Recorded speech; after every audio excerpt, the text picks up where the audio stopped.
తెలుగు విశ్వవిద్యాలయానికి పొట్టి శ్రీరాములు పేరును తీసేసి సురవరం ప్రతాపరెడ్డి పేరు పెట్టడాన్ని కేంద్ర మంత్రి బండి సంజయ్ తప్పుపట్టారు. సురవరం గొప్ప వ్యక్తి, మంచి జర్నలిస్ట్ అని అన్నారు. ఎన్టీఆర్ పేరు కాసు బ్రహ్మానందరెడ్డి, నీలం సంజీవరెడ్డిలు ఆంధ్ర ప్రాంతానికి చెందిన వాళ్ళని, వారి పేర్లను తీసేసి దమ్ముందా అని ప్రశ్నించారు.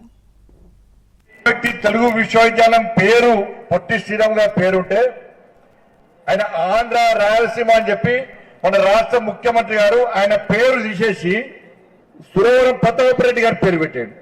నిజంగా సురవరం ప్రతాపరెడ్డి గారు చాలా గొప్ప వ్యక్తి, గొప్ప రచయిత, తెలుగు భాషను ఉద్ధరించిన వ్యక్తి, మంచి జర్నలిస్ట్. దాన్ని ఏం అనుమానం లేదు. నిజంగా ఆయన ఎక్కడున్నా ఆయనే బాధపడతాడు రేవంత్ రెడ్డి గారి నిర్ణయం వల్ల.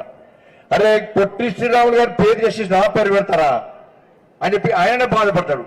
నేనేమంటున్నా రేవంత్ రెడ్డి గారిని, మనం అంత అంటున్నావు కదా, ఎన్టీ రామారావు చాలా గొప్ప వ్యక్తి. మరి ఎన్టీ రామారావు ఆంధ్ర రాయలసీమ సంబంధించిన వ్యక్తి, మరి ఎన్టీ రామారావు పేరు చేస్తావా? కాసు బ్రహ్మానందరెడ్డి ఆంధ్రకు సంబంధించిన వ్యక్తి, ఆయన స్టేట్ ఉంది, ఆయన పేరు చేస్తావా? నీలం సంజయ్ రెడ్డి గారు ఆంధ్రకు సంబంధించిన వ్యక్తి, మరి ఆయన పేరు చేస్తావా? మరి దమ్ముందా? తీసేసే దమ్ము నీకుందా?